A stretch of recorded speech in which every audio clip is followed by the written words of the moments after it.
ukombozi na uponyaji. Homina Hosanna Ministry of All Nations, kutoka kwa Mtume G.K. Mwisasu.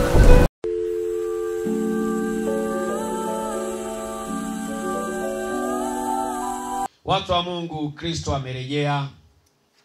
Miaka 1000 ya kutawala na kumiliki chini ya jua ni miaka ambayo ni neema ndani ya kanisa. Lakini hii miaka imemfanya shetani afungwe miaka 1000 na yeye. Kwa shetani amefungwa miaka 1000 na amepigwa muhuri. Ule muhuri unamtambulisha au tunatambulishwa kwamba yeye ni baba wa uongo. Manake chanzo cha haya matatizo, watu wa Mungu, shida na changamoto tunazopitia, chanzo chake ni dhambi. Kwamba shetani aliweza kutudanganya. Alisema kwamba hatutakufa, hatutaugua, hatutapitia changamoto. Yeye alisema. Lakini hayo yote baada ya sisi kumwamini yeye shetani, hakika hayakuwa hivyo. Bali leo hii tuna umauti, leo hii tuna magonjwa, leo hii tunapambana na shida mbalimbali chini ya jua. Lakini Mungu kwa upendo wake alimtoa mwana wake wa pekee kwa ajili ya udhihirisho wa hii vita, ili iweze kuwa na ushindi katikati yetu. Watu wa Mungu, sisi ni washindi. Lakini katika ushindi wetu tunahitaji kutembea katika hali halisi ya utakatifu. Utakatifu, watu wa Mungu, ni nguzo, ni maisha, ndo Mungu mwenyewe. Huyu Mungu anakaa ndani ya moyo wako. Yeye ni nuru. Kwa unapokuwa umejenga giza ndani ya moyo wako, manake Mungu hujampa nafasi katikati ya moyo wako. Kwa niko mara hapa naleta ujumbe, lengo na kusudi ni kuliondoa hilo giza, ili Mungu aweze kuchukua nafasi, kwa kuwa uliumbwa kwa mfano wake. Watu wa Mungu, utii ni bora zaidi kuliko dhabihu. Pale Edeni, Adamu na Eva wangefanya utii wa Mungu yale maagizo, wala wasingepitia hii changamoto ambayo wanadamu tunapitia. Adamu wa kwanza ndio chanzo cha haya matatizo.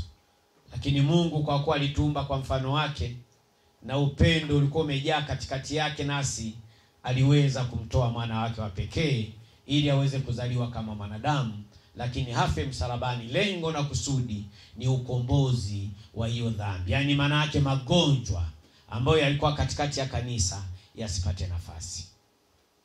Yeye ni Adamu wa pili. Adamu wa pili ni mbegu isiyoharibika. Kwa unapokuwa umepokea uokovu, asili yake uokovu wa kweli wenye kanuni, magonjwa hayana nafasi kwako. Kwa tuko mara hapa kwa ajili ya kuondoa hiyo roho ya magonjwa, roho ya maskini, roho ya shida na changamoto mbalimbali. Kwa sababu ndani ya Kristo sio haki ya kwetu, ni Mungu ametuumba upya kwa mfano wa kwake. Watu wa Mungu, ujumbe niliopewa siku ya leo ni kwamba madhara ya kuvunja agano la Mungu. Leo tunatakiwa kuangalia na kusikiliza na kutafakari madhara ya kuvunja agano la Mungu. Ni muda mrefu zaidi ya miezi 3-4 nimefundisha sana kuhusu agano. Kwamba Mungu aliyenituma, watu wa Mungu, yeye ni Mungu wa maagano. Yeye ni Mungu wa maagano, na ili aweze kujidhihirisha kwako, nishakufundisha kwamba anahitaji uonekane kwake, uingie agano na yeye, kwamba ili aweze kukubariki, ili aweze kukuponya, au unatakiwa ufanye nini. Kwa watu wa Mungu, asili ya Mungu aliyenituma ni Mungu wa maagano. Na ndio maana mara nyingi nimewaambia, wakati ananituma niliingia agano na yeye. Agano niloingia nao yeye ni kwamba mimi ni lazima na hakika nibebe tunda linaloitwa upendo, unyenyekevu na uvumilivu.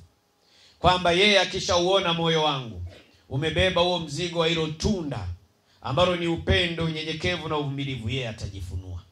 Kwa haya yote tunaona watu wanashuhudia, wanatoka huko Kiera, Ipinda kama familia, na nyinyi mmesikia kabisa kama wanandoa. Mimba 4 ni uharibifu.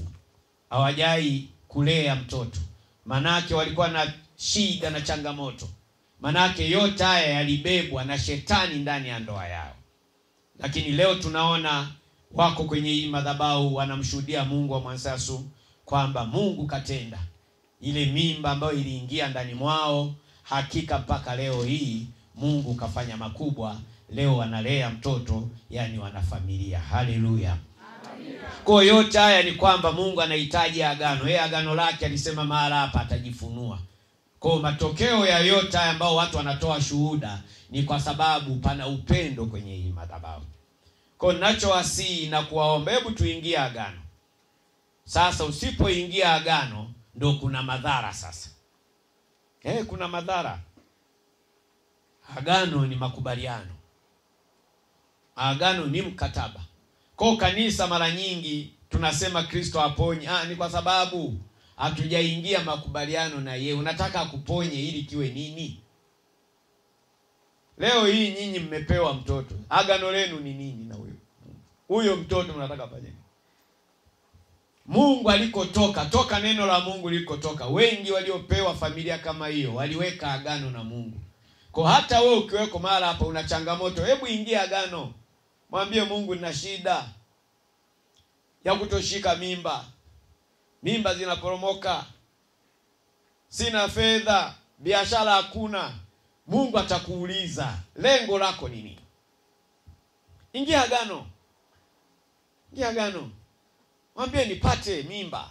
Yaani nibebe ujauzito, niwe na familia. Lengo langu nataka huyo mtoto akizaliwa afanye kazi madhabahuni kwako. Kuna mwabudu halisi mmoja wiki iliyopita akaniambia, baba, nilikuwa sijai kukwambia tu huyu mtoto niliyezaa. Huyu mtoto mimi niliingia agano na Mungu kwamba Mungu ukinipa mtoto wa kiume atafanya kazi madhabahuni. Sasa amekaa na hilo agano toka miezi 6. Toka amejifungua, sasa homa zikaanza sasa. Sasa majuzi tu ndo ananipigia simu, baba, unajua niliweka agano na Mungu na kweli alinipa mtoto wa kiume ambaye niliingia agano naye, lakini sijai kutambulisha madhabahuni kwamba ilikuwa ni agano la kwake. Na kuja kumtolea sadaka kwa sababu nilimwaahidi Mungu hivi. Na kweli baada ya kufika kwenye hii madhabahu anatimiza agano lake lile ambalo alilifanya na Mungu. Yule mtoto ile homa na magonjwa akaondoka. Anaendelea vizuri mpaka sasa. Haleluya. Haleluya. Kwa hiyo agano, kuingia na Mungu, makubaliano ni muhimu, na ukishaingia agano na Mungu, kutekeleza agano ni kitu cha msingi sana. Sawa watu wa Mungu? Tulio wengi hapa tuna maagano na Mungu, lakini hatuna utekelezaji wa yale maagano. Mungu akiingia agano na wewe, hawezi akaliacha lile agano. Hawezi. Mlisikia wenyewe wiki iliyopita tena hapa yule mtu, ambaye yeye alinunua kiwanja, akanunua na mabati. Agano lazima alimwambia Mungu, naomba nibariki, nataka kujenga. Lakini cha ajabu, amenunua kiwanja, amenunua mabati, kafungwa, hajaja kushuhudia. Hajaja kushuhudia. Kwa hiyo ninachowasihi toka nimeanza kufundisha kuhusu ujumbe wa agano kwamba Mungu wetu ni wa maagano. Wapo watu mnalia, mna shida nyingi, hakuna kufanikiwa. Una agano. Hebu ingia agano. Ingia agano. Kwa kuna madhara makubwa sana. Unaweza kawa unalalamika ni kwa sababu huna mahusiano mazuri na Mungu. Kwa madhara ya kuvunja agano la Mungu. Wewe ulimwambia Mungu kwamba ukiniponya HIV mimi nitaabudu madhabahuni kwako mpaka siku ya mwisho. Leo hatukuoni, kisa HIV imepona. Unakuona unadunda tu huko. Lazima hiyo HIV itarudia. Lazima maisha yako yatapitia hali ambayo sio. Kwa ndugu zangu, ni nyinyi ambao mmetoa ushuhuda hapa kuhusu huyo mtoto, jitahidini sana kukaa kwa Mungu katika agano. Na mtelekeze agano hilo likawe agano timilifu. Hubirini sana injili. Watu wa Mungu, agano ni makubaliano na Mungu. Ukiingia agano na Mungu, jitahidi sana kulitekeleza nini? Agano. Na kama ulikuwa hujui siri, bado hujafunguliwa, hujakombolewa, jitahidi sana kuingia nini? Agano na Mungu. Mwambie Mungu, hebu nikomboe, hebu niondolee kwenye hizi shida, nataka kufanya hiki. Ukiniponya, ukinipa mtoto, lengo kubwa na kusudi kiwe hivi. Mungu anatenda kwa sababu Mungu wa kwetu, watu wa Mungu, yeye ni wa faida. Haendi kwa hasara. Sawa watu wa Mungu? Haendi kwa sala, kwa sababu anakupa wewe ili mahala pale ulipo ukawe ni utukufu kwa ajili ya kwake. Haleluya, haleluya. Unajua akina Mwansaso au tuachana akina Mwansaso, akina Mlinda pale Ipinda, wao ni wa Sabato tu. Wao ni wa Sabato tu pale. Sasa atakapo ameenda mtu mwingine, mimi sio Mlinda siku hizi, lakini nimekataa hiyo. Mimi sio Mlinda. Maana na usabato mimi sio msabato. Sawa. Kwa tunataka Mungu aliye mpya pale Ipinda pale akadhihirike. Na naamini kuna mkutano mmoja mkubwa utakuja kufanyika pale pale. Kwa sababu ni nyumbani. Haleluya. Lazima ikawe. Na ikisha kuwa ukawe ni udhihirisho. Sasa watu wa Mungu, kuna madhara mengi yanayotokana na kuvunja na kukaidi agano ambalo umeliingia na Mungu. Andika, kuna madhara makubwa. Andika, ukisoma hapo kata kukumbusha. Kwa kuna madhara mengi yanayotokana na kuvunja na kuvunja na kukaidi pale ambapo lile agano uliliingia na Mungu. Kwa agano la kudumu ambalo liweza kuliingia mbele zake Mungu, hakika siku zote usipolitekeleza linaleta madhara. Sasa leo tunataka tuangalie madhara moja wapo ya kuvunja agano au la kutotekeleza agano. Kabla sijaenda, tulimuona huyo aliyenunua kiwanja na mabati kafungwa na biashara zimefungwa, na tunaona kabisa hadi hicho kiwanja anatakiwa auze na hizo bati anatakiwa kufanyaje? Kwa nini? Ni kwa sababu hajatekeleza. Wewe unasikia sio kama walikusimulia huko wapi wewe? Maana nisipowasema mbele za watu na penyewe. Maana hii madhabahu mna hiyo tabia sana. Wewe Mlawi nani wewe? Hii madhabahu Mungu amewabariki sana, lakini hamna utayari wa kusema mbele zake mtume kwamba Mungu katutendea haya. Ndio tabia mlionayo mahali hapo. Lakini hiyo tabia msipoiacha, tambueni kwamba siku zote mnaendelea kufunga malango ya kwenu. Kwa wengi mko hapa mmefunga malango. Wewe mwenyewe mwanangu, una kiwanja nasikia? Kwa nini hujaje kumwambia mtume?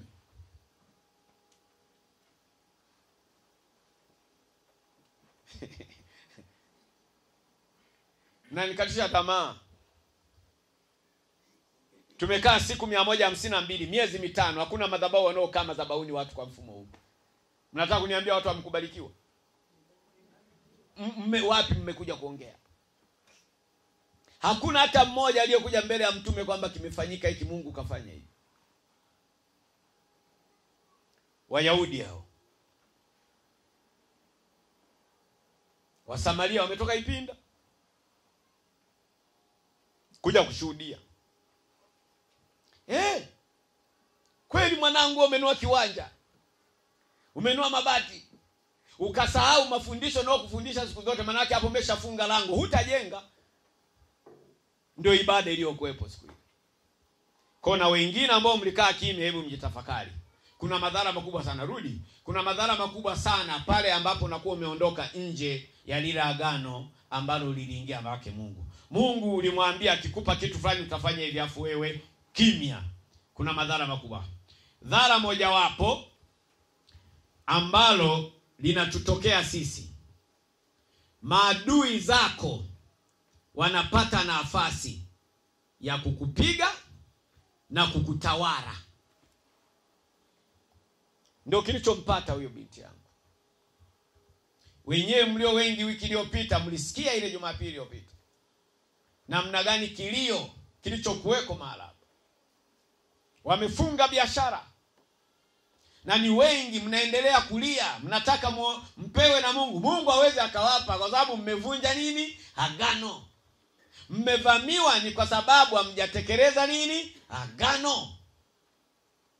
Kwa dhara moja wapo ni maadui zako watapata nafasi. Linakuwa ni lango manake. Lango.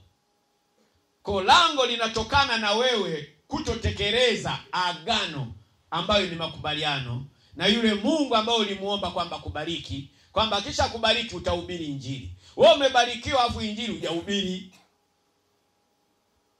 Kuna madhara makubwa sana. Kwa adui atakutawala. Maadui watakupa nyumba yako, kwenye maisha yako kila siku. Kila ukitaka kutoka unaanza nini chanzo? Kumbuka agano. Kwa kuna madhara makubwa sana ya kuvunja agano kati ya wewe na Mungu, yale makubaliano ambayo mliyaingia.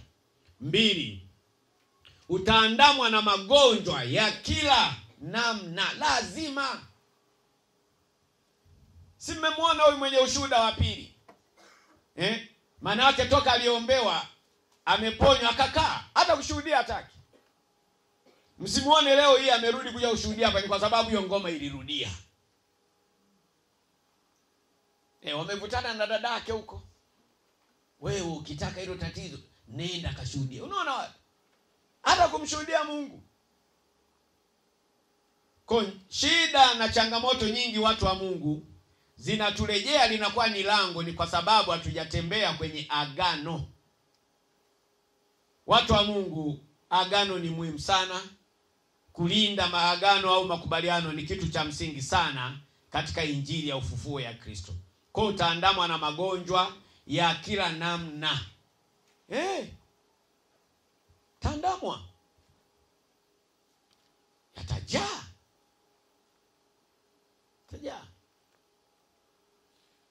Tajaa. Unaanza kujiuliza. Wewe ulisema Mungu, naomba niponye. Mimi nitafanya kazi yako pale kwenye ile madhabahu. Umekimbia.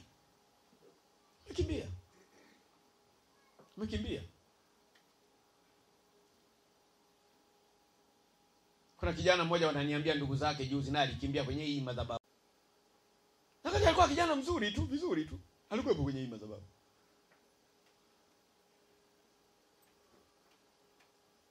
Amekuwa madeni. Kavunja agano. Kwa sababu aliingia agano na Mungu kwamba Mungu, mimi ukiniponya, ukinifungua katika maisha yangu, nitafanya kazi kwenye madhabahu yako. Kwa unaandamwa na magonjwa ya kila namna. 3, milango yako ya baraka itafungwa. Na hutakuwa na baraka kamwe. Hutakuwa.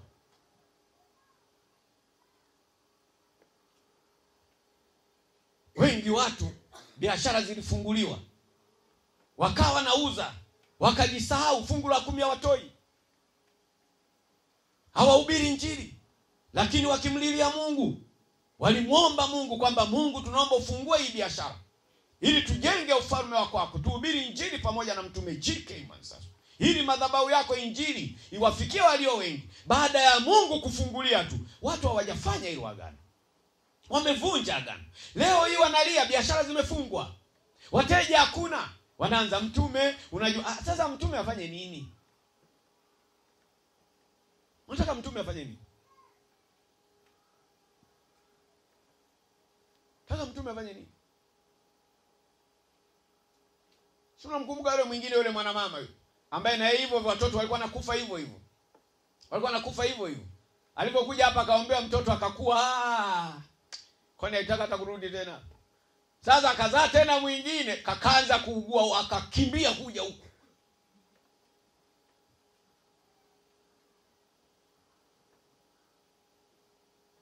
Kaanza kukimbia kuja huku. Nini wewe? Wamechukua nguo za mtoto wangu, sijui nini. Agano. Ukivunja agano, watu wa Mungu, tambua kwamba umetangaza vita. Linakuwa ni lango la adui la maisha ya kwako. Kwa hiyo wengi tuko hapa, matatizo yamerejea, malango yamefungwa, ni kwa sababu tumevunja agano lile ambalo tuliliingia, tulikubaliana naye Mungu wa hii madhabahu. Wengi sana mko hapa. Ni bora useme kuliko naombaomba kimya kimya huko, wakati kumbe umevunja agano. Uvuki. Wangapi mmevunja agano?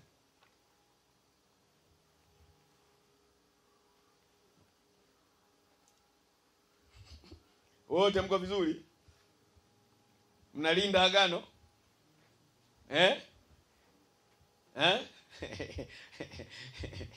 Chukua hatua. Chukua hatua. Adamu aliingia agano na Mungu kwamba hatatoka Edeni, atakaa milele pale. Akatenda dhambi, akatoka. Adhabu yake ndio hiyo.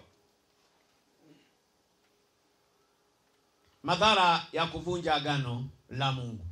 Kuna madhara mengi yanayotokana na kuvunja na kukaidi kuweka agano la kudumu na Mungu. Ndani yake weka agano la kudumu na Mungu. Maisha yako yawe kwa Kristo. Leo umeokoka, kesho kwa waganga. Umefanya unajisi mwingi sana duniani. Ukamlilia Mungu, Mungu akakusikia. Kwamba hebu niponye HIV, ulikuwa unaruka majoka. Leo tunaanza kuona vitu vya ajabu. Badilike. Tuwe waaminifu, kwa ufupi ndio lugha rahisi. Kanisa sio waaminifu. Mnakubaliana na Mungu ili afu mnalala mbele. Ndio maana Mungu msimu huu amesema anataka kuwabariki wale ambao wameingia nao nini? Agano. Nalo ndio agano la kudumu. Sio nyi wajanja. Mnalia sana siku za matatizo. Yakishaisha tu waoni.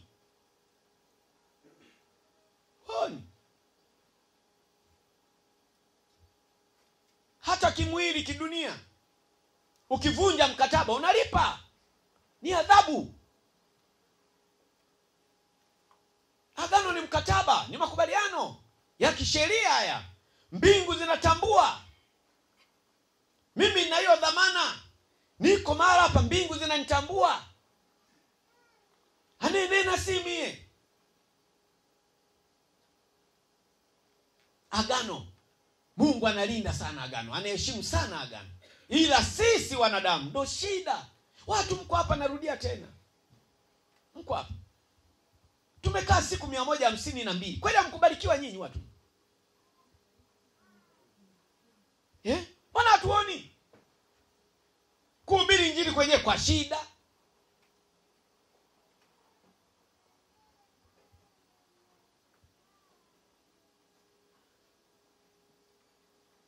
Kila siku kulalamika. Nini nako kaka? Ndio maana hata kale ka wimbo nilikafuta. Mnakuja na tubega tu. Nini kaka? Hiyo ni roho. Mwina mioyo ya shukrani. Vitu vinapotea.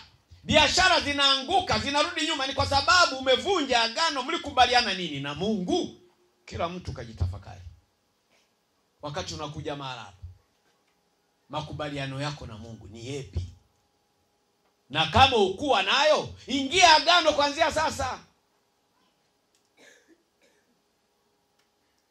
Nilipenda leo nifundishe, nitoe maelekezo ya madhara ya hili swala la agano. Narudia tena, roho wa kweli anaugua. Mko hapa. Tuwezi tukakaa siku 152 hapa, miezi 5, 6 kasoro nusu mwaka. Afu eti watu hamjabarikiwa. Ujanja tu mmejaa hapa. Mmebarikiwa sana, afu matoleo ya ovyo. Hilo nitasema leo. Matoleo yenu ya ovyo. Lakini mmebarikiwa. Sasa wewe mwambie kama yule ana kiwanja na amenunua bati. Mwambie kama, muulize kama amekutoa sadaka 10,000. Si yuko hapo. Kila siku ni ndo kaka. Mwanangu, si upo, si useme. Mungu ametaka uwe mfano. Siku gani umekutoa sadaka 10,000 wewe? Lakini kumbuka amenunua kiwanja. Kiwanja shilingi ngapi? Ni 50,000. Na ukimwoji hiyo pesa au hiyo alichokipata, alichobarikiwa na Mungu, sijui kama amekukitolea hata fungu la 10. Leo nakuhubiria wewe kwa niaba ya wengine, ili wengine waweze kupona.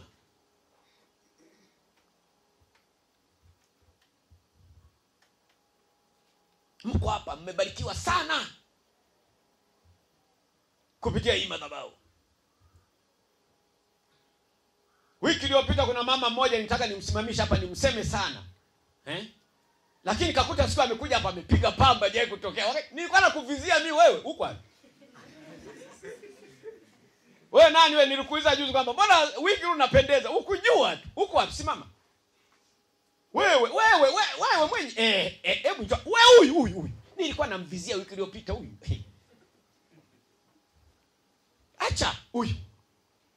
Yaani kia nikikaa hapa na tafakari, hivi mimi huyu ana miaka 2 hapa. Kweli huyu abarikiwi huyu?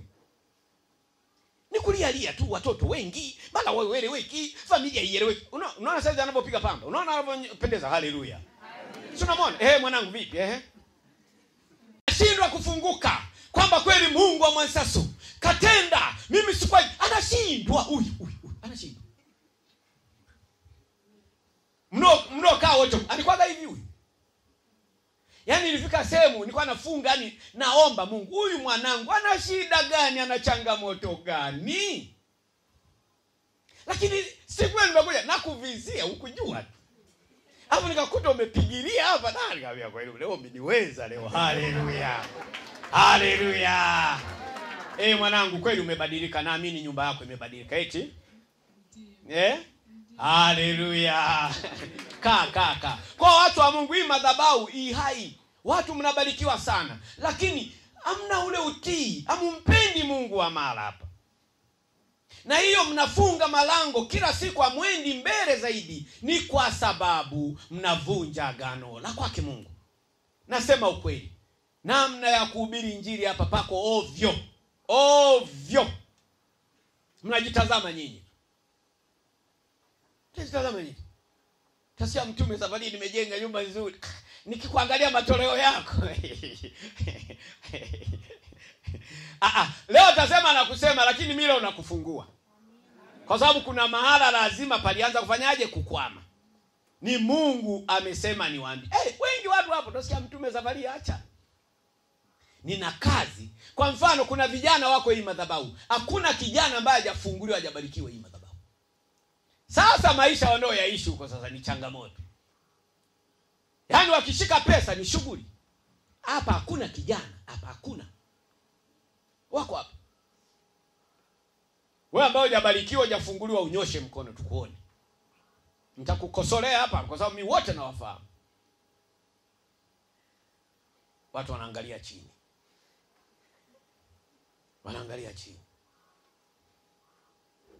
Wanaangalia chini.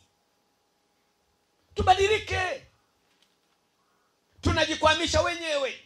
Tunapanda na kushuka ni kwa sababu hatukai kwenye agano na Mungu.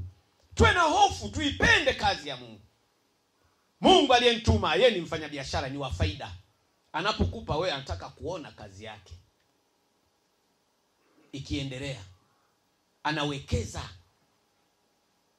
Hazina ya mbinguni ipo kwa ajili ya wale ambao wanahitaji kuonekana wakifanya kazi ya kwake Mungu. Zaburi 106.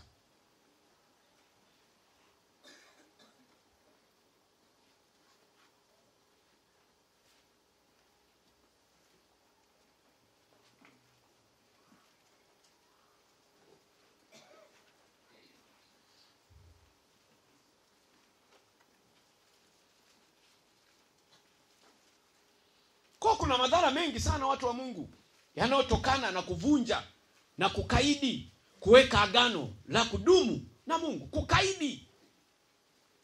Kabla sijaendelea, wengi sana hapa nimewahubiria ingieni agano. Wengi zaidi ya miezi 3 sasa. Mungu amenituma niwarejee, niwaambie ingia agano na Mungu ili aweze kukubariki. Ni kulialia tu hapa. Unakuja kuomba tu hapa wakati wewe sio mtii. Kuna madhara mengi yanayotokana na kuvunja na kukaidi. Kukaidi. Nyinyi mmekaidi hapa. Kwa nini hamjaingia agano na Mungu? Unakubarikiwa. Nyinyi ni wapitaji. Nyinyi hamnijui mimi. Hiyo ndio shida. Je, ulijui? Mimi Mungu wangu sio maskini na sio adimu wa watu. Hilo naomba utambue. Siku ambapo huu mnyororo atakapoukata Mungu sinililie. Nimefundisha zaidi ya miezi mitatu. Ukaidi huu. Kuna madhara makubwa ya kukaidi. Kuingia agano na nani? Agano la kudumu.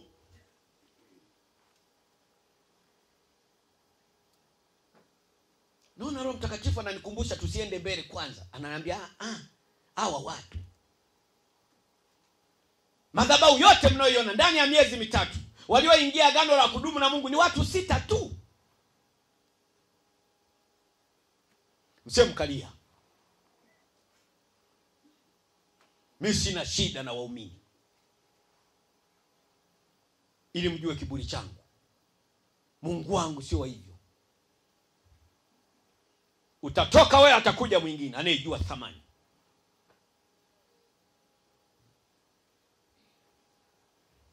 Ukaidi. Kuna madhara makubwa. Kwa hiyo atakapo kupata madhara makubwa ya kukaidi ujumbe ambao nimeufundisha zaidi ya miezi mitatu, usinilalamikie. Umeshika tama?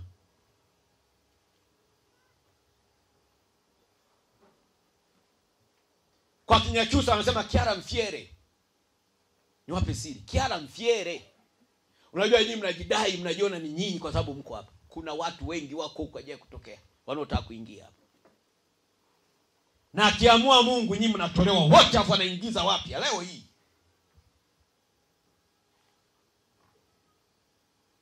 Nimefundisha. Amenikumbusha Roho Mtakatifu neno ukaidi. Ukaidi ni wale watu ambao wanasikiliza jumbe bila utekelezaji. Na mkaidi roho wa kweli. Kwa nini hamjaingia agano la kudumu na uko hapa? Nikuweke kwenye kundi gani?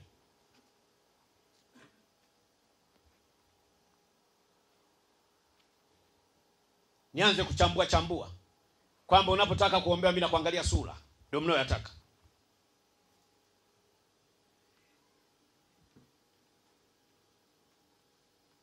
Katika watu 500 jumbe za miezi mitatu za kuingia agano, watu 6. Mungu akaniambia ndio hawa kuku niliokupendelea kuwafuga. Sio kalia. Nitaka nipite hapa nisiseme, lakini Roho anakuambia hapana. Watu wasio kaanza kulaumu. Ulifundishwa, ulielekezwa. Narudia tena, zaidi ya miezi mitatu nimefundisha namna ya kuingia agano la kudumu na Mungu, ili Mungu aweze kukubariki, ili Mungu aweze kutenda yaliyo makubwa. Lakini watu ni wakaidi. Ujumbe unasema madhara ya kuvunja agano la Mungu. Kuna madhara mengi yanayotokana na kuvunja na kukaidi. Kukaidi kuweka agano la kudumu.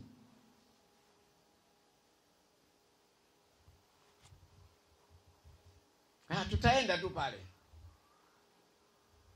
Manake wote hao mnaowaona asilimia mko kama 400 na wote ni wadhambi. Hamjiamini ndani ya Kikristo.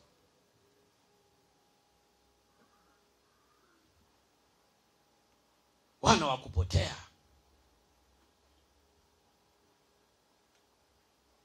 Lakini nashukuru muendelee kunisukuma kidogo ili nitakapohamia kule na wengine iwe safi. Kuna madhara. Nimefundisha faida na madhara.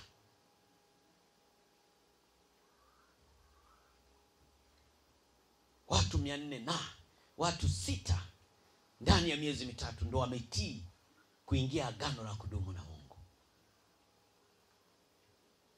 Nasema sana nawapenda. Mungu anawapenda, ndio maana anawakumbusha. Siwalazimishi. Hapa ni ede.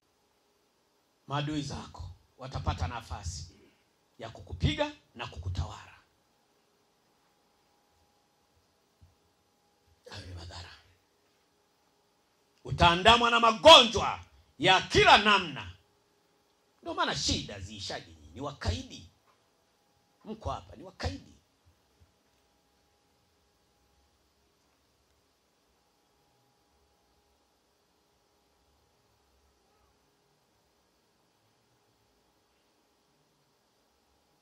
Kaidi. Milango yako ya baraka itafungwa. Unaona umebarikiwa? Wewe jifanye jeuri.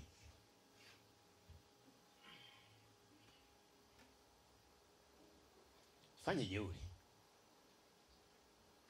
Ukiwaona unaweza fikia washiki fedha watu wako hapa. Naumia.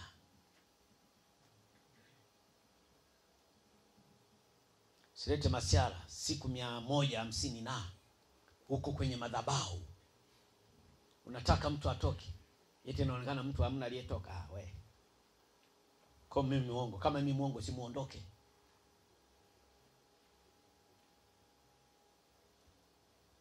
Muondoke. Nikaanze na moja.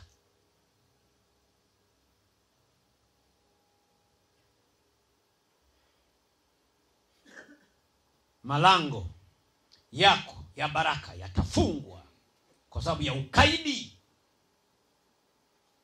Kwa sababu umevunja agano, makubaliano. Najitahidi sana kutekeleza agano mimi na Mungu hapa. La upendo. Kila mmoja anamtumikia hapa kwa upendo. Nyinyi mna karaa nyingi sana nyinyi, lakini mimi basi nashuka. Lengo nitimize nini? Agano na Mungu. Watu mmebadilika hapa, mmejenga. Watu ukiona mkuja hivi, mmebarikiwa. Ukaidi. Watu wa Mungu nasema sana, naonekana ni hasira, lakini kwa sababu ya upendo. Unanielewa? Ni kwa sababu ya nini? Unajua ukiona mtu anakusema sana anakupenda. Mungu wangu anawapenda. Anawakumbusha yawapasayo kuyatenda. Kwa kama ulitereza kuanzia leo umekuwa mpya. Haleluya. Amina. Haleluya. Zaburi 106:41.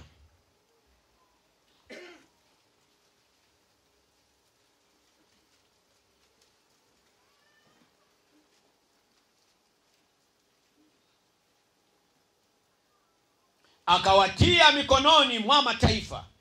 Madhara hayo ya kuvunja agano. Madhara ya kuwa mkaidi kwenye agano na Mungu, kwenye neno la Mungu, kwenye maagizo ya Mungu. Madhara yake tatiwa mikononi mwa mataifa. Watu wa dunia watakumaliza, watakupepeta mpaka pa mwisho. Tazulumiwa sana, mtalima mtavuna kwa sababu ni wakaidi.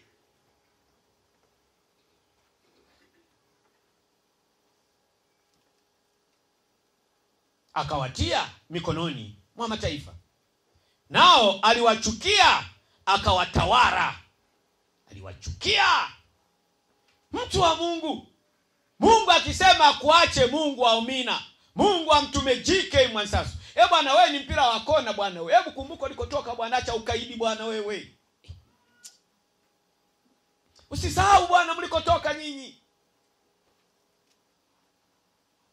Unasahau mlikotoka. Ukuwa hivi.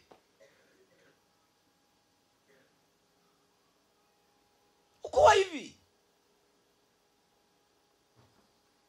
Nani anayesababisha lango la kuwa mikononi mwa mataifa? Ni wewe mwenyewe, ni mkaidi.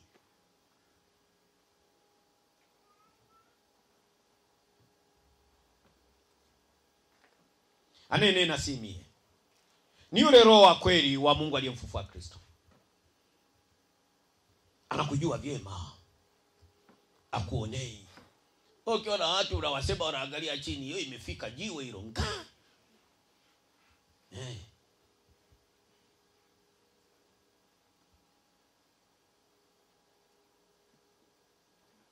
Mtafanyeje? Nyinyi si Wayahudi bwana? Samaria wachache sana. Kana moji Mungu. Kwa watu wote wanaenda shimoni hawa. Yaani maana yake hao watu wa maisha yote walioyapata uliowapa yanaenda kupotea. Yanaenda kupotea. Yesu mnaliingia mlivyoshika.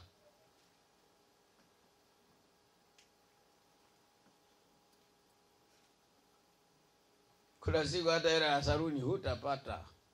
Wewe jeuri. Cheza na wa dunia. Yaani maana yake ukirudi mikononi mle ambao nilikutoa mle. Usilete maziara. Pila wakona.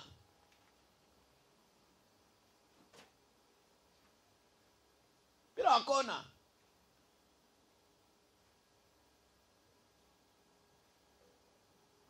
Nao waliwachukia wakawatawala.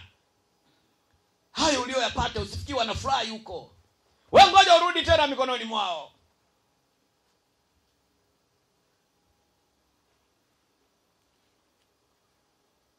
Kuna madhara mengi yanayotokana na kuvunja na kukaidi kuweka agano la kudumu na Mungu. Weka agano na Mungu Bwana ili aweze kukubariki, ili aweze kukulinda, ili aweze kukuvusha hapa ulipo. Weka agano.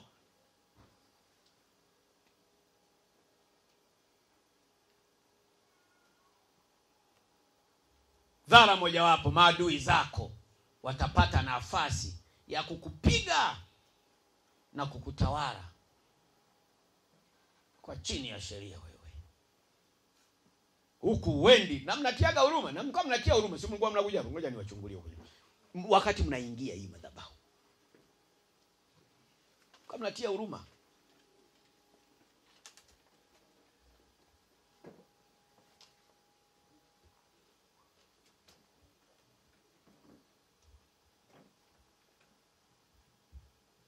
Hamkuwa hivi.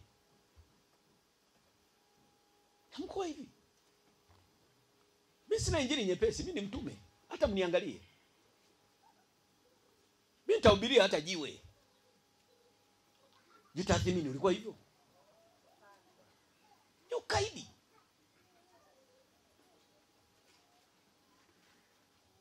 Ni ukaidi. Narudia tena, mimi ni mtume. Mimi sio mchungaji. Anenena si mie. Huyu ni roho wa kweli ambaye sio mnafiki. Anakutakia mema. Acha kuridhika.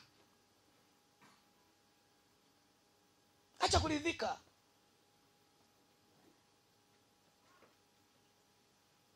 Ukaidi. Malango yanazibwa. Maadui zetu wanarejea. Manake miungu inaturejesha kwenye ile hali ya zamani. Ni kwa sababu ya ukaidi.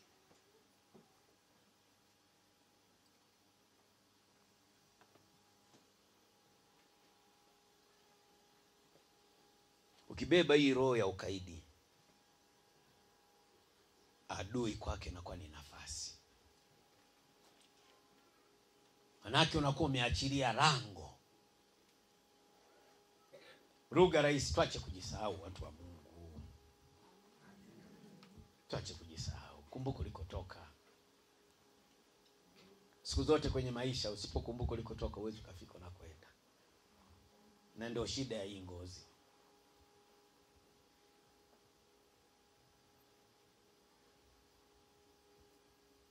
Kwamba nilikuwa na raha na njaa, watu wao utasahau. Mimi katika maisha yangu hakuna kitu ninachokiheshimu kama hicho. Kwa sababu maisha niliyopitia bidii ya ajabu, mwingine huja. Mimi ndo maana namthamini sana mtu. Acha masiala. Mimi nimeenda kushona kiraka hapa. Miungu imenivuta nirudi Ipinda huko kijijini. Hapa mjini nimeshona kiraka ya moto hiyo. Nikafika kijijini, mama akaambia nenda tena, nenda. Kiraka. Wewe jiulize, mwaka 90 na unashona kiraka. Alafu mjini. Wewe mama unaniangalia? Au unanionaga hivi kwa sababu nimevaa suti? Pale Ipinda kuna mtu ambaye kuniazima chachacha alisimanga. Mimi nawasimuliaga siku zote. Nyamkweko miaka hiyo ya 80 na. Alafu kumeona yule jamaa pale ipinda meza yake, afu ni maskini.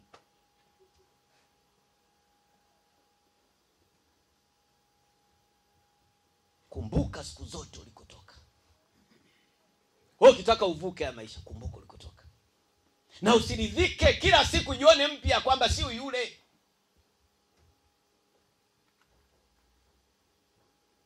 Ukaidi.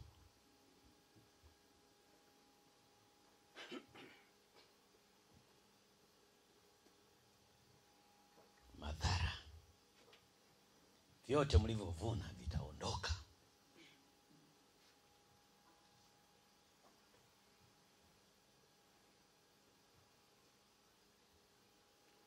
Mwanangu ulikuwa hivi? Sema kweli. Kwa nini uko hivi? Nilifungwa. Kama mwanangu. Hata wamekuja hapa anaingia mlango amepiga niengera mumu hapa. Mnacheka huko? Mimi nitaweka video hapa. Unaziona hizi screen? Mimi nitaweka hapa. Kila mtu ujitazame. Mimi na kumbukumbu toka nafungua hii huduma. Na library imejaa. Nitaweka mimi siku moja.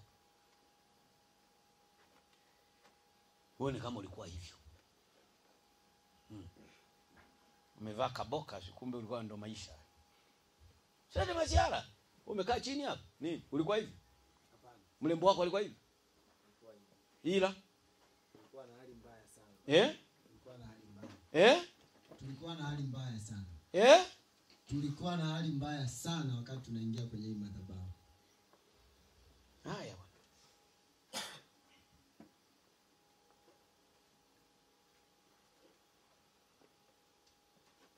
Ndio anaangalia chini. Sio, ulikuwa gani?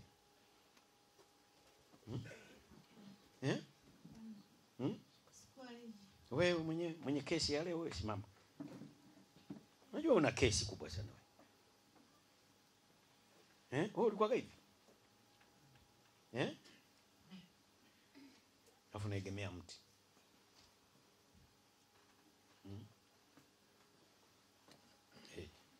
Mwanangu ulikuwa hivi? Ulikuwa kwaje? Atakayebisha kesho naweka kapicha pale. Ulikuwa hivi?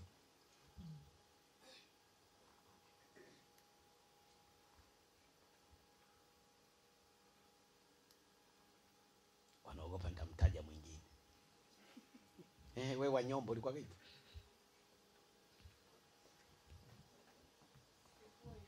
Kwa nini uko hivi? Miungu ilinizeesha kwanza. Kwa unataka kurudi kwenye miungu? Hapana. Hapana. Kwa nini unakuwa mkaidi?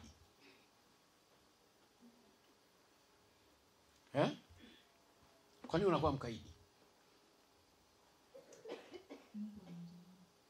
Kuna madhara, kama mwanangu, kuna madhara mengi yanayotokana na kuvunja na kukaidi kuweka agano la kudumu na Mungu. Nimewahubiria sana. Hapa nitasimama sana, nitasema ni kwa sababu nawapenda. Unatakiwa kuingia agano. Na kama mnasema msikii sauti elekea nyinyi wa dhambi. Na kama ni wa dhambi nitaenda kumwambia Mungu inaelekea bado nyinyi hamtatoka.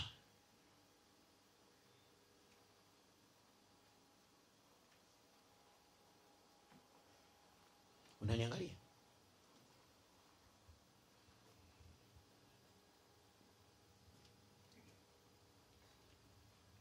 Nimehubiri sana kuhusu agano.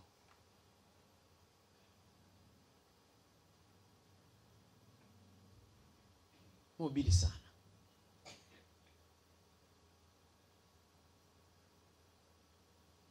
Mtakapopotea msinilaumu. Si tunafundisha madhara ya kuvunja agano la Mungu. Kuna madhara mengi yanayotokana na kuvunja na kukaidi kuweka agano la kudumu na Mungu. Mungu anawabembeleza, kuna kitu anataka wafanyie, shida nini? Shida ni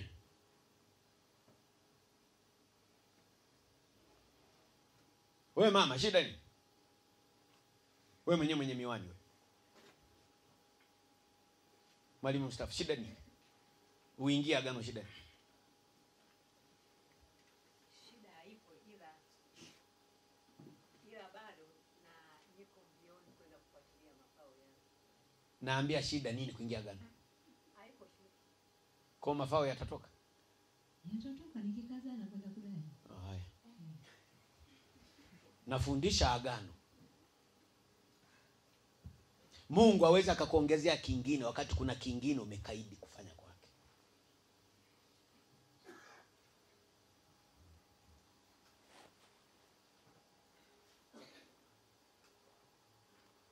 Watu wa Mungu, inaonekana tukiwa kaidi mbele zake Mungu, malango ya kwetu ya baraka yanakuwa yamefungwa.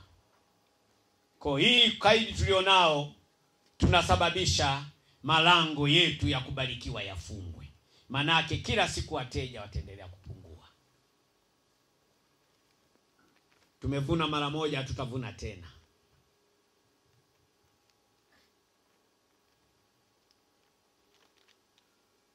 Maadui zetu watakuwa wamerejea,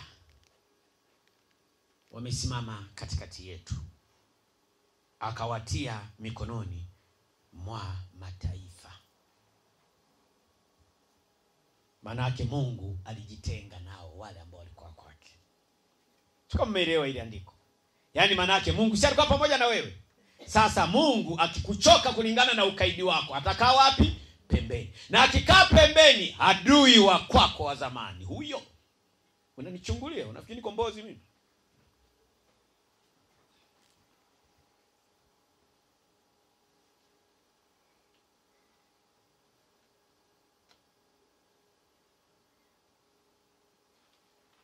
Walindao wakesha bure, wajengao wajenga bure. Kwa nini? Mungu hayupo katikati yetu.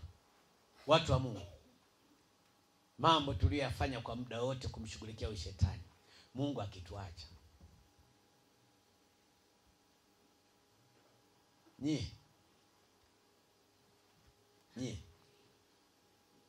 Mungu akituacha, mzee Gongo, shida nini?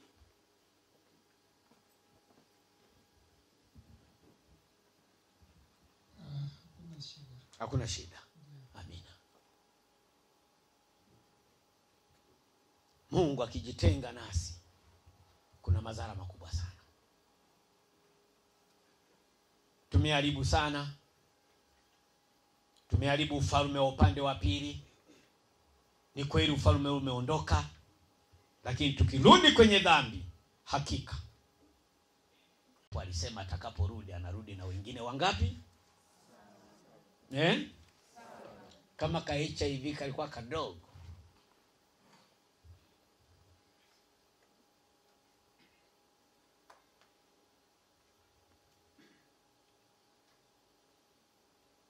Bwana asipojenga nyumba, wajengao wanafanya kazi bure. Yeye aulindaye anakesha bure.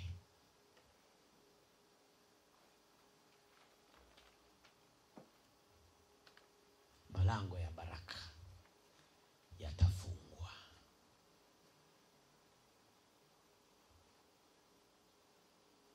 Kumbukumbu la Torati 28.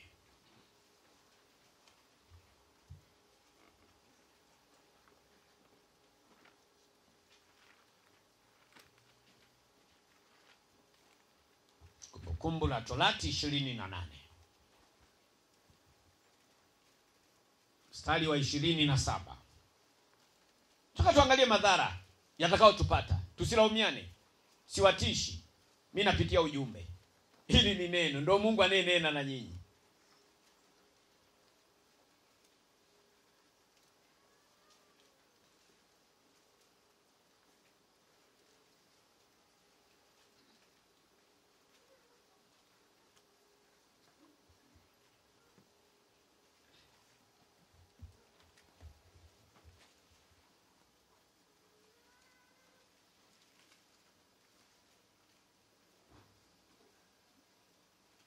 Bwana atakupiga kwa majipu yale ya Misri, na kwa bawasiri, na kwa upere, na kwa pale, kwa kujikuna. Magonjwa yanarudi, yatarejea, ni kwa sababu ya ukaidi.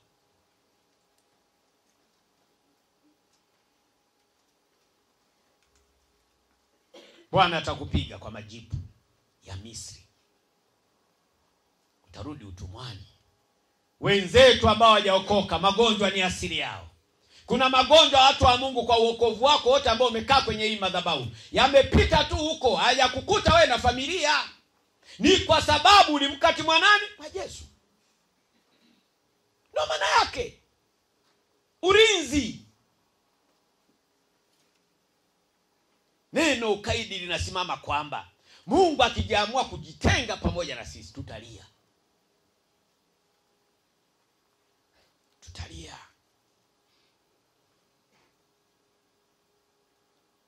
Mstari wa 38 hapo.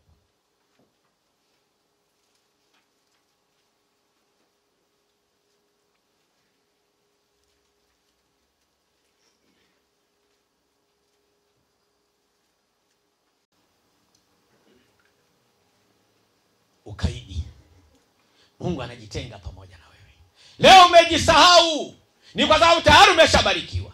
Lakini kumbuka agano lako. Wewe na Mungu hadi amekubariki. Mlikubaliana nini? Ndio lengo na kusudi la ujumbe wa leo.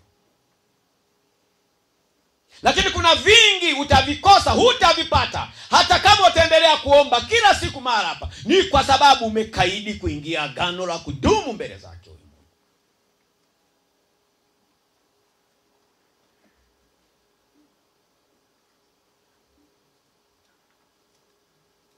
Utavuna haba.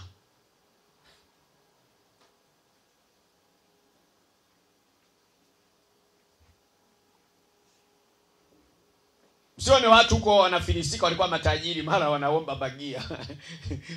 Wamekuwa wakaidi kwa waganga wao.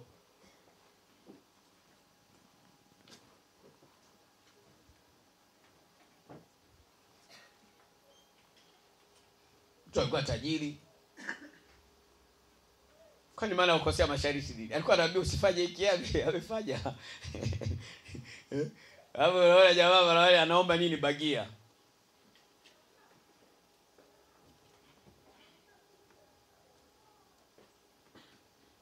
Kila siku magonjwa, watoto bandika bandua, huyu akaugua, huyu kaugua, huyu kafanya hivi. Wewe si mkaidi.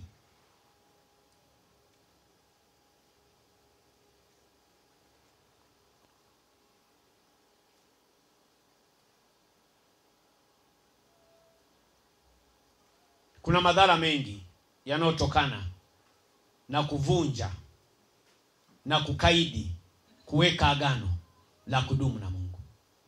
Maadui zako watapata nafasi ya kukupiga na kukutawala.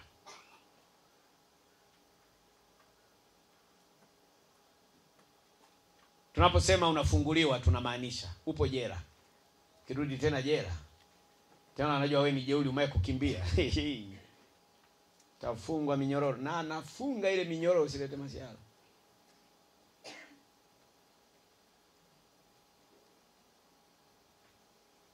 Umewahi kumwona marehemu akitajirika? Kwani? Simesikia hapo pepo asubuhi, wako watu maisha yao yako kaburini.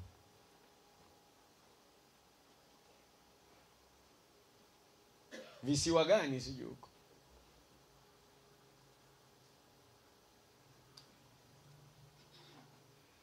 Watu wa Mungu, Mungu ni ufahamu na shetani ni ufahamu. Kristo amerejea, miaka harufu ya kutawala na kumiliki. Ndio maana Mungu aliniambia niwaambie muingie agano la kudumu ili muweze kutawala na kumiliki. Nje hapo utatoka Edeni. Ukishatoka Edeni, wana wa Misri wanakuja na asili ya kwao. Asili ya Misri, watu wa Mungu, ni magonjwa, shida mbalimbali na mateso mbalimbali.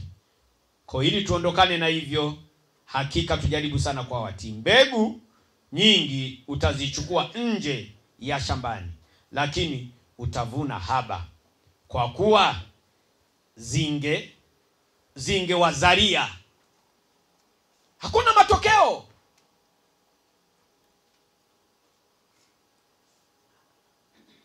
Tufanye nini? Tuko mahali hapa kwa ajili ya kukumbushana. Neno ukaidi katikati ya waabudu halisi sio zuri. Kwa nini hili neno sio zuri? Mungu aliyemtuma yeye ni pendo. Anakutakia aliyo mema. Maana hata nikikukuta mtaani bado nitaonyesha upendo. Sipendi yatokee. Anenena si mie, ni Mungu apendi yakutokee. Kwa sababu alishakukomboa. Ametumia gharama kubwa. Tumia gharama kubwa. Kuna binti moja Alhamisi atoka Kibena, nani sio, unaitwa nani? Leo upo. Sema nimeaga, yani mimi nilikosea sana mtume. Nilijenga na kujenga kwa kupitia hii madhabahu. Alisema mengi. Lakini nikaanguka. Baada ya kuanguka Misri hiyo. Leo ujaja. Wewe niambie sasa, ibada ya Jumapili ujaja, mtu ambaye ulisema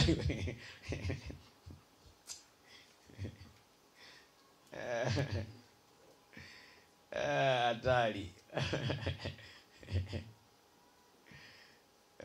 Kuna watu hapa hawajafika ibadani leo. Ni kwa sababu yani anaona amechoka. Si anaangalia TV, ana shida gani?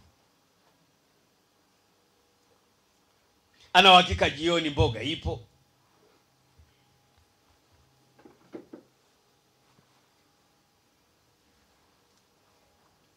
Kana mchekesha mke wangu asubuhi, nikamwambia mke wangu, ingekuwa ndio zamani leo watu tusingeenda hata ibadani. Tungekuwa tunalala we. Huyu hapa si aseme. Leo tu asubuhi. Kabia jamangu tungekuwa tunatawa hapa, hajaye kutokea. Sasa nimechoka we. Agano. Jamani, sipambi madhabahu, si huyu hapa asubuhi ya leo. Kwenye dini huko kwani watu wana shida? Tena Yesu aiba akaniambiaje sasa mwenyewe jamaa yangu? Akasema hapo tulikuwa tunaagiza sadaka. Yeye ndo amejibu hivyo sasa.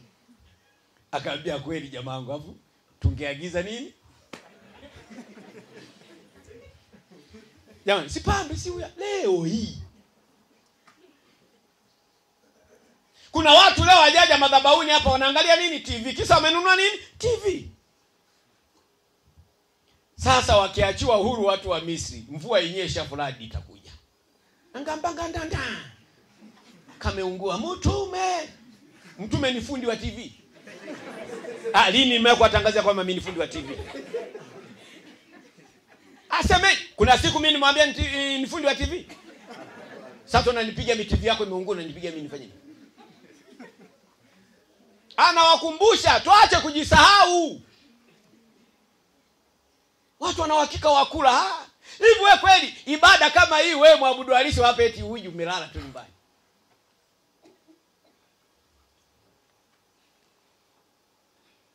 Madhara ya kuvunja agano la Mungu. Kuna madhara mengi yanayotokana na kuvunja na kukaidi kuweka agano la kudumu na Mungu. Watu wa Mungu anahitaji muweke agano la kudumu ili aweze kukubariki. Sie kama unakuja hapa kupiga tu kelele. Mimi nimeshakupa maarifa. Mungu ni ufahamu na shetani ufahamu. Kristo amerejea miaka 1000 ya kutawala na kumiliki chini ya jua. Tunaposema tunatawala na kumiliki, lazima tuone tunda la Roho. Ni upendo. Tunda la Roho. Ni upendo. Upendo ni maisha watu wa Mungu. Amina. Na maisha ni upendo. Amina. Mungu alichukia, Roho wa kweli wa Mungu alichukia. Amefoka sana, ni kwa sababu anawapenda. Kwa hiyo ningeomba kila mmoja upokee upendo, ni kwa sababu anakupenda, ili leo uweze kuwa umebadilika. Sawa watu wa Mungu? Mimi watu wa Mungu, tumezaliwa upya, ndio maana ya kuletewa ujumbe. Lakini ukiendelea kuwa mkaidi, hakika wa Misri watarudi nyumbani kwako. Mwambie jirani yako shika neno. Shika neno. Mwambie tena. Shika neno. Mwambie tena. Shika neno. Ukalitendee kazi. Amina watu wa Mungu, tusimame.